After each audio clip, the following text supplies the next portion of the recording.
할렐루야, 아멘. 오늘 말복이죠. 말복 모르시는 분도 계시던 것 같은데, 좀 다들 좀 건강은 또 어떠신지요? 더우면 이게 몸이 또 이렇게 면역력도 약해질 수 있고, 어떤 분들은 이제 대상포진 걸리시는 분들도 계시더라고요. 그래서 건강에 각별히 또 유의하시고, 저희 교회는 또 나이 드신 우리 또 성도님들이 많이 계시기 때문에 그렇게 하시면 되겠습니다. 오늘 그 오후 예배 때 제가 설교한다고 평소 때 보이던 분들이 안 보이신지는 이게 개고기 드시러 가신 건 아니시죠? 말복이라고.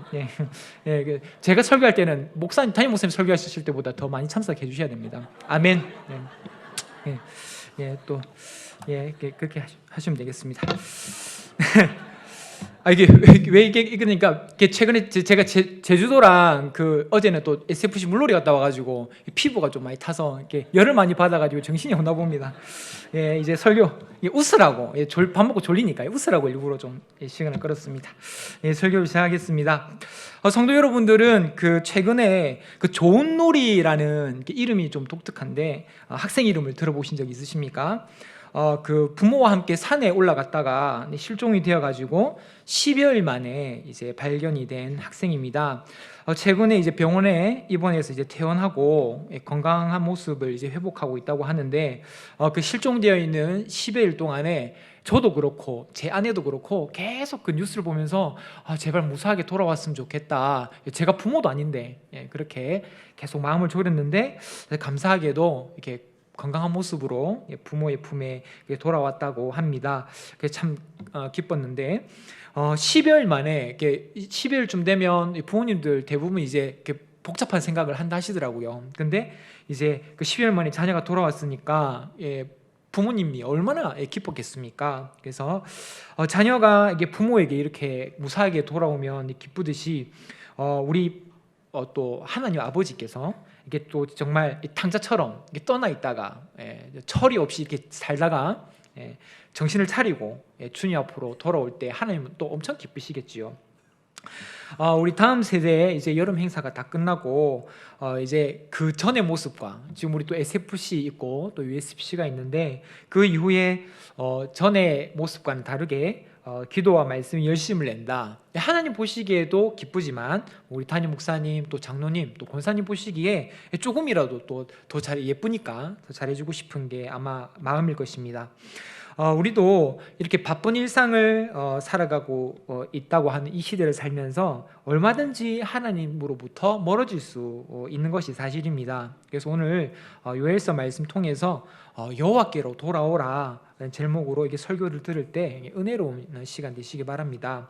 그럼 우리는 어떻게 주님께 돌아와야 되는가? 오늘 말씀으로는 첫 번째는 우리는 전심으로 여호와께 돌아와야 한다는 것입니다. 12절 말씀에 여호와의 말씀에 너희는 이제라도 금식하고 울며 애통하고 마음을 다하여 내게로 돌아오라 하셨나니, 12절 말씀이 아주 애절하게 들립니다. 그동안 얼마나 이스라엘 백성들이 하나님의 속을 썩였으면 오늘 이 요엘 선지자가 하나님의 말씀을 전할 때 이렇게 전하는 것이지요. 너희는 이제라도, 그리고 중간에 생략하고 돌아오라. 그동안 잘못했어도 지금이라도 늦지 않았으니까 돌아오라. 우리는 답을 알고 있습니다. 누구에게로 돌아오라는 것일까요? 하나님께로 돌아오라는 것입니다. 여기서 돌아오라는 이제 히브리어로 발음을 숲이라고 하기로 수브 이렇게 하기로 하는데, 가는 방향을 조정한다 이 말입니다. 그러니까 이스라엘 백성들의 가는 방향은 사실은 멸망의 길로 걸어가고 있었던 것이죠. 왜 멸망의 길입니까? 생명 되시는 하나님의 길로 바로 가야 되는데 방향을 잘못 틀어서 엉뚱한 길로, 멸망의 길로 가고 있었던 것입니다. 그래서 수브, 돌이키라. 돌이키라 뜻이 가는 방향을 조정한다는 것이니까 하나님의 이 제대로 된 방향으로 빨리 이제라도 돌이켜라 라는 것입니다. 오늘 말씀을 보면 재밌는 게 이 돌아오라라는 단어가 이 읽었던 각 절마다 다 들어가 있습니다. 12절 말씀에 내게로 돌아오라, 13절에 너희 하나님 여호와께로 돌아올지어다, 14절에 주께서 혹시 마음과 뜻을 돌이키시고, 물론 14절은 하나님께서 주께서 뜻을 돌이키시는 것이지만 이 많은 성경 추석가들이 이 반복해서 이 단어를 수업이라는 단어를 쓰면서 이스라엘 백성의 회개를 강조하기 위해 의도적으로 이 표현을 사용했다라고 이야기를 하고 있습니다. 성도 여러분들의 그 교양을 한번 물어보겠습니다. 똑같은 단어를 계속해서 반복해서 이야기하는 것은 어떤 경우에 반복했었습니까? 강조할 때 씁니다. 부모님들이 계속 자녀에게 반복해서 하는 이유가 뭡니까? 그거 중요하니까 강조하기 위해서. 자녀들은 그런데 그걸 뭐라고 받아들입니까? 잔소리로 받아들이죠. 이게 계속 부모와 자녀들의 갈등이 거기서 시작되는 것입니다. 제발 돌아오라, 돌아오라, 돌아오라, 이것이죠. 전도서 1장 2절 말씀은 너무나도 잘 알고 있는 말씀이니까 헛되고 헛되며 헛되고 헛되니 다 헛되다, 강조하는 것이죠. 반복하니까. 인생 다 살아보니까, 솔로몬이 다 살아보니까 별거 없더라. 그러니까 다 하나님께로 돌아오는 것입니다. 이것이 수천 년 전에 구약시대 때의 이야기로 끝나는 것일까요? 결코 아닙니다. 수천 년이 지난 21세기를 살아가고 있는 오늘날의 우리들에게도 똑같이 적용되는 겁니다. 하나님께서는 지금도 선지자를 통해, 아니면 저를 통해 오늘 이 오후 예배 때 말씀으로 계속 여러분들의 마음의 문을 두들기고 계십니다. 하나님이시니까 부드러운 음성으로 부르시겠지요. 서목사야, 김장로야, 박권사야, 돌아오라, 돌아오라, 돌아오라. 오늘 말씀의 표현처럼 이제라도 늦지 않았으니 돌아오라, 나에게로 돌아오라. 저도 이제 교회에서 점점점 이제 신앙의 연수가 차면서 많은 사람들, 별의별 사람들 또 많이 만납니다. 그 중에 그 만났던 사람 중에 많은 분들이 하시는 그 고백들이 있는데, 의외로 이렇게 그 믿음이 이게 식어 보이는 분들이 있지 않습니까? 근데 막상 이야기를 나눠보면 자신도 한때는 뜨거웠답니다. 그럼 자기 자신의 그 뜨거웠던 과거의 이야기들을 막 이렇게 영웅담처럼 늘어놓으시는 분들이 계시거든요. 그럼 그 이야기를 들으면서 그래, 사실 우리가 다 이렇게 처음부터 마음이 차갑지는 않았구나. 빨리 주님께로 돌아갈 필요가 있구나. 좋은 누리 양처럼 계곡을 헤매다가 다행히 부모님 곁으로 돌아와서 다행이지만, 제가 혹여라도 걱정했던 그 상황, 바로 계곡에서 싸늘하게 죽음으로 발견되어져 버리고 마는 인생으로 살아가는 것이 아니라, 이제라도 빨리 방향을 돌이켜서 가는 방향을 조정해서 숲해서 그 넓으신 주님의 뜨거운 품으로, 사랑이 많은 그 품으로 돌아가야 한다는 것입니다. 조양의 아버지와 언론이 한 인터뷰가 공개되었습니다. 이런 이야기를 했다고 합니다. 경찰과 수색대를 비롯한 지역사회에 도와주신 모든 분들께 감사드립니다. 일일이 감사드릴 수는 없지만 치료해 주신 분들께도 감사드립니다. 딸을 건강하고 이쁘게 잘 키우겠습니다. 딸이 제가 들려듣던 김광석의 노래를 좋아하는데 이제 마음껏 들려주고 싶습니다. 이런 이야기를 했다고 합니다. 만일 우리가 방향을 돌이켜서 하나님께로 돌아간다면 하나님께서는 무엇이라고 말씀하실까요? 아까 읽어드린 12절의 말씀과 같이 우리는 금식하며 울며 애통하는 마음으로 주님께 나아가야 합니다. 금식을 나의 의를 쌓기 위해 내가 이만큼 한다라고 해서 하는 금식은 안 됩니다. 내가 육체의 모든 기쁨을 잠시 뒤로 하고 오직 하나님께로 돌아가기 위해, 하나님과 깊이 있는 교제를 하기 위해 내가 오직 이곳에만 집중한다는 비장한 각오로 금식하시기 바랍니다. 종교적인 형식의 모습이 아닙니다. 진정으로 회개하는 마음으로 주님께 이제라도 돌아오고자 하는 자는 금식과 통곡과 슬픔의 모습으로 따라가야 하는 것입니다. 더 멀리 떠나 계신 분이라면 이제라도 늦지 않았으니 돌아가야 하실 것입니다. 그럼 우리는 어떻게 또 돌아가야 되는가? 두 번째는 우리는 형식적인 모습을 다 버리고 여호와께 돌아가야 된다는 것이지요. 13절 말씀에 형제를 사랑하며 제가 예전에 그거 말씀이 중복돼가지고 너희는 옷을 찢지 말고 마음을 찢고 너희 하나님 여호와께로 돌아올지어다. 그는 은혜로우시며 자비로우시며 노하기를 더디하시며 인애가 크시사 뜻을 돌이켜 재앙을 내리지 아니하시나니. 너희 옷을 찢지 말고 마음을 찢고 하나님 여호와께로 돌아올지어다 말씀하고 있습니다. 성경에 보면 이 슬픈 일을 당했을 때 이 옷을 찢는 장면들이 등장을 합니다. 그만큼 자신의 슬픈 마음의 상태를 표현하는 것이지요. 하지만 13절에서는 더 정확하게 우리에게 요구하는 것이 있습니다. 또 혹여나 형식적으로 아까 금식하지 말라고 했던 것, 또 형식적으로 옷을 찢을 수도 있으니까 그렇게 겉으로 드러나는 회개, 돌아오는 것 말고 마음을 찢고 돌아오라는 것입니다. 우리도 가끔씩 그런 표현을 쓰지요. 가슴이 무너지고 또 가슴이 찢어지고 마음이 찢어지는 것 같다. 정말 비통한 심정일 때에 그런 표현을 씁니다. 그것은 결코 형식적으로 낼 수 없는 반응이죠. 우리도 하나님 앞으로 돌아갈 때에는 형식적으로 얼마든지 이렇게 우리를 포장할 수 있는 것들은 과감히 버려두고 마음에 비통한 마음을 가지고 주님께 돌아가야 한다는 것입니다. 바로 형식적인 모습을 다 벗어버려야 된다는 것이지요. 저도 신앙생활을 점점 한 해 한 해 거듭하면서 느끼는 게 무엇이냐면, 저도 어느 순간 습관과 형식을 쫓아가는 목사가 되고 있지는 않은가 늘 두렵습니다. 그것이 굳어져 버리면 마음에 아무런 감동 없이 그냥 예배에 참석하는 자가 되어버릴 수 있기 때문입니다. 특별히 저는 USFC와 SFC를 담당하고 있는데요, 이 10대 후반과 20대 초반 때에 바로 예배 습관이 들여지지 않으면 이제 조금 머리가 굵어졌다고, 굳어졌다고 말을 안 듣습니다. 자기가 하고 싶은 대로 예배를 드리지요. 지금 잘 드리고 있나? 또 힐끔 한번 쳐다보고. 그래서 가장 제가 안타깝게 생각하는 게 이 스마트폰과의 전쟁.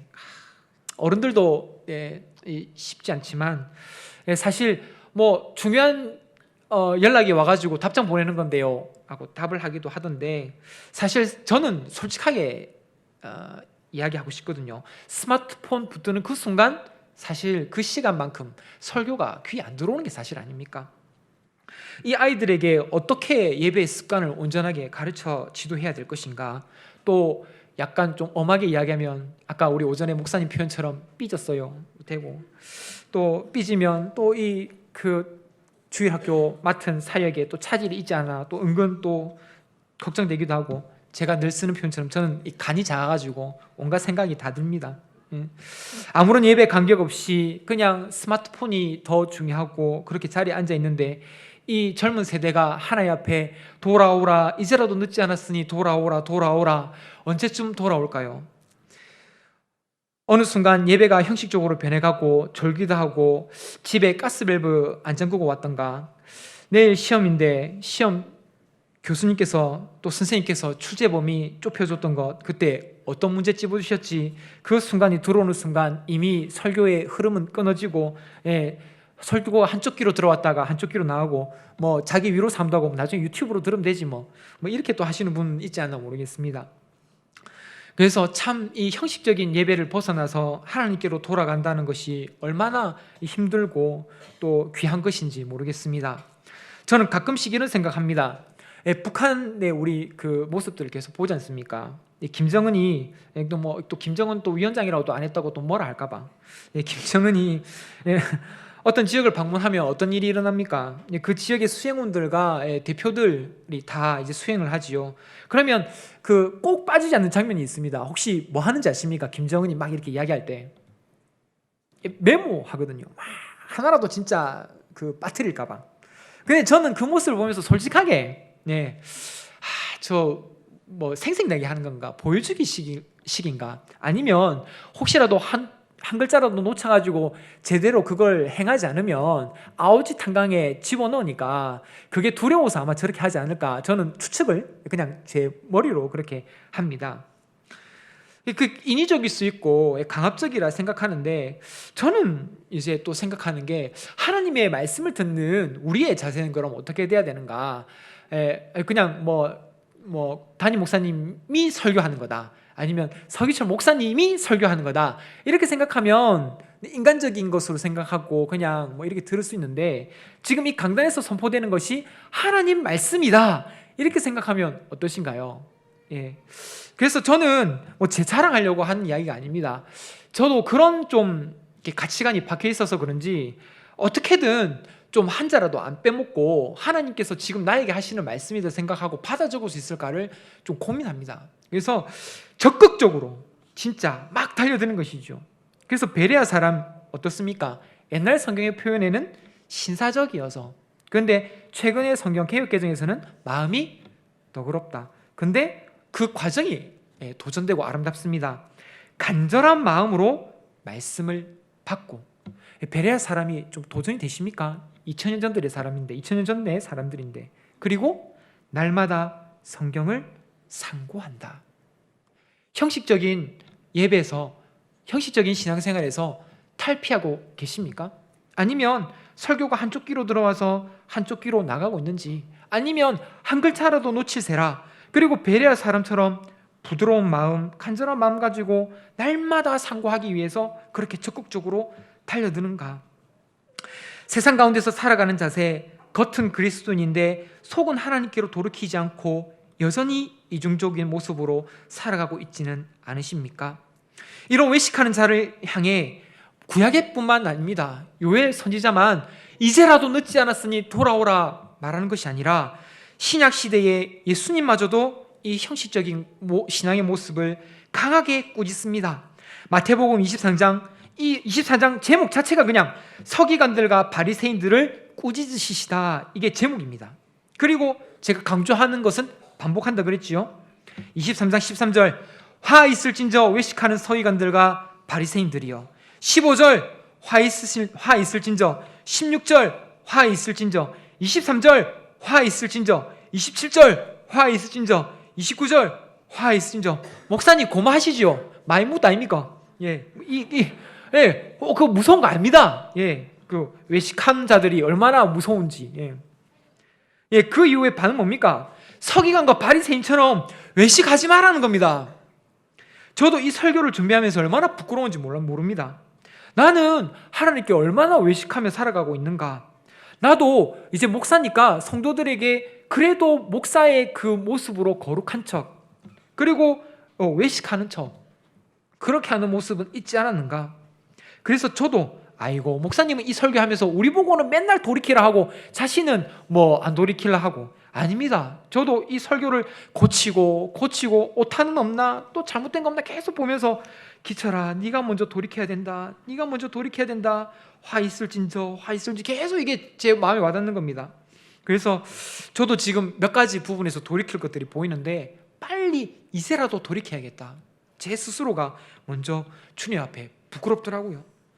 그래서 형식적인 저의 모습이 있다면 지금이라도 늦지 않았으니까 빨리 주님께로 돌아가야겠다, 먼저 생각이 들었습니다. 그럼 마지막으로 우리는 왜 또 이렇게 또 주님께 돌아와야 되는가? 바로 여호와께서 복 주시는 분이시기 때문에 돌아와야 하는 것입니다. 마지막으로 14절에 주께서 혹시 마음과 뜻을 돌이키시고 그 뒤에 복을 내리사 너희 하나님 여호와께 소제와 전제를 드리게 하지 아니하실는지 누가 알겠느냐? 복을 내리신 분은 여호와 하나님이십니다. 아멘. 그래서 이제 소제와 전제를 드리게 한다는 것이죠. 소제는 무엇입니까? 저는 우리 SFC 딱 그 나이 때 저는 단순하게 소제를 서로 드리는 제사인 줄 알았습니다. 그런데 이게 한자권이니까 우제, 소자 써서 우제라고 해야 맞는 표현일 텐데 그냥 소제 이러니까 이게 서로 드리는 제사 이렇게 생각한 거죠. 근데 이제 저도 점점 성경에 대해서 배우고 하니까 이 소제는 곡식 제사인 것이죠. 왜 소제냐? 소제할 때 이 소는 하얗다, 색깔이 하얗다, 이 소입니다. 그래서 옛날에 우리 전설의 고향, 우리 이 어르신분들은 다 전설의 고향, SFC 전설의 고향 뭔지 압니까? 모릅니다. 세대가 다르잖아요. 그 마을에 TV 한 대 있으면 다 이제 모여가지고 전설의 고향 봤다가 집에, 지금도 진교가 약간 좀 어두운 지역이 있는데 옛날엔 더 어둡잖아요. 가면 무서워가지고 막 언니 오빠 손잡고 이제 집에 돌아가는 거예요. 전설의 고향. 그럼 전설의 고향에 나오시는 분들이 꼭 입고 있는 의상들이 있습니다. 이게 뭡니까? 소복. 그게 이제 하얀 옷이란 하얀 소자. 그래서 곡식 갈아가지고 이제 드리는 게 소제. 근데 소제 아까 전에 무슨 제사라 그랬습니까?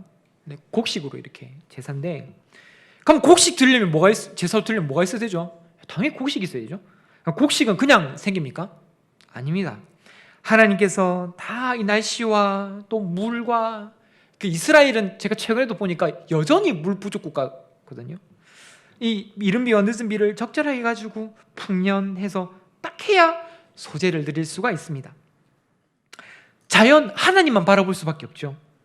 그래서 저는 가끔씩은 얘가 되면 안 되는데 그럴 수도 있겠다 생각되는 게, 왜 이방 나라들이 그 바알신을 섬겼는가? 바알신이 어떤 신이기 때문에 그렇습니까? 계속 비 내려주고 풍요를 해주니까 그 인간적인 마음에 이렇게 막 비는 거죠, 바알신에게. 그럼 전제는 뭡니까? 전제 조건? 그러니까 아니죠. 전제는 이 부어드리는 제사에, 신약에는 관제라고 나오는데 이 디모데후서 4장 6절처럼 전제와 같이 내가 벌써 부어지고, 이 바울의 표현처럼 영어로는 드링크 오퍼링 이라는데, 이 드링크, 이게 음료입니다. 음료. 그러니까 인터넷에 드링크 치니까 오로나민 C 이게 제일 먼저 나오던데, 저도 진교에 오니까 막 목사님 수고하셨습니다 오로나민 C 이렇게 놀랐습니다. 조금만 했다면 오로나민 C 이렇게 주시더라고요. 그 드링크, 이게 음료인데 그 당시에 그러면 부어드리는 제사, 이 전제 때 뭘 부을까요? 어떤 음료를 부을까요? 콜라? 사이다? 또 이 콜라 사이다의 그 대세를 따르지 않고 판타를 또 즐겨 드시는 분들이 계시는데, 판타를 붓습니까? 포도주를. 이 포도주도 이 곡식과 마찬가지로 이게 시간이 필요하고 하나님의 그 햇빛과 다 이게 필요. 그러니까 전제와 이 소재는 다 하나님의 이게 다 있어요. 특별히 포도는 이 전쟁이 없는 평온한 상태를 성경에서 상징할 때가 많습니다. 그래서 요거를 솔로몬 왕 때 열왕기상 4장 25절에 얼마나 솔로몬 왕 때 편안했는지 그 상태를 포도나무 아래와 무화과 나무 아래에 평안히 살았더라, 이 표현을 씁니다. 그러니까 이 전쟁만 일어나면 포도나무 다 짓밟고 막 이제 수확 못하게, 왜냐하면 포도주가 음료니까, 이 음료는 안 마시면 음식보다 더 중요하잖아요. 그러니까 소재, 전제를 드릴 수 있지 않겠냐, 이런 복을 주시는 분이 하나님이시다. 여전히 교회를 다니고 있지만 많은 분들이 착각하는 게, 내 인생은 내 힘으로도 살아갈 수 있다. 그래서 어떤 유명한 팝송 가수는 And now 막 불렀잖아요. My way. 자기 길 가겠다 이겁니다. 하지만 시편 기자는 분명하게 제가 이야기하는 게 아니라 이런 이야기를 합니다. 시편 73편 28절에 하나님께 가까이 함이 내게 복이라. 방향 빨리 돌이켜서 하나님께 가까이 가는 게 복이라는 것이죠. 그리고 25절, 같은 시편 73편 25절에 우리 인생에 꼭 필요한 말씀을 합니다. 하늘에서는 주 외에 누가 내게 있으리요? 땅에서는 주밖에 내가 사모할 리 없나이다. 주님밖에 없다. 오전에 시편 1편 말씀이 잠시 언급되었습니다. 저도 곰곰이 묵상해봤습니다. 주님의 말씀, 그 시냇가에 뿌리를 깊이 내려서 그렇게 하나님의 말씀을 공급받고 하는 그 과정 얼마나 중요합니까? 그런데 생각해보니까 나무가 가장 행복한 장소, 위치, 그 순간이 어느 순간일까요? 바로 시냇가에 심겨져서 그 맑은 시냇가 물을 빨아당기는 그 순간일 것입니다. 이것을 벗어나서 내 힘으로 인생 살아갈 수 있다. 시냇가에서 저 멀리 벗어나서 뿌리도 깊이 있게 멀리 뻗지 못하고 혼자 한번 살아가 보십시오. 그럼 나무가 어떻게 됩니까? 시들어 비틀어 죽어버립니다. 목사님, 저는 하나님 말씀에 뿌리 내리지 않고도 잘 살던데요, 저는 안 죽는데요. 그런 분들이랑 제가 이야기를 나눠봤거든요. 뭐가 죽고 있는지 아십니까? 그분의 영이 죽고 있는 겁니다. 그래서 이야기를 나눠보면 말이 상당히 날카롭고요, 공격적입니다. 저도 가끔씩 제가 그럴 때도 있거든요. 그래서 주님을 가까이 하는 게, 그것이 바로 복이고, 복을 주시는 여호와 하나님께로 오늘 말씀과 같이 지금이라도, 원래 늦었다고 생각할 때가 가장 빠릅니다. 왜냐하면 계속 멀리 가면 멀리 갈수록 돌아오기 힘드니까, 근데 지금 늦은 거 아닌가? 그걸 깨달았을 그 순간이라도 빨리 돌이켜서 주님께로 나가야 합니다. 제가 왜 말씀을 지금 이때 드리냐고요? 이제 날씨가 덥고 이제 2019년에 중반이 넘어가는 쯤 되면 막 영적으로도 좀 그거 되고 목장 모임 안 하고 이렇게 돼버리면 또 아유 뭐 나는 내대로 하고 뭐 말씀 읽는 것도 그냥 그거 하고 그냥 내대로 원래 하던 대로 그냥 한다. 영적으로 계속 죽고 있는 겁니다. 근데 그렇게 생각되고 있는 그 순간에 지금이라도 늦지 않으셨으니 빨리 주님께로 형식적인 것 다 멀리하시고 돌아오시기를 바랍니다.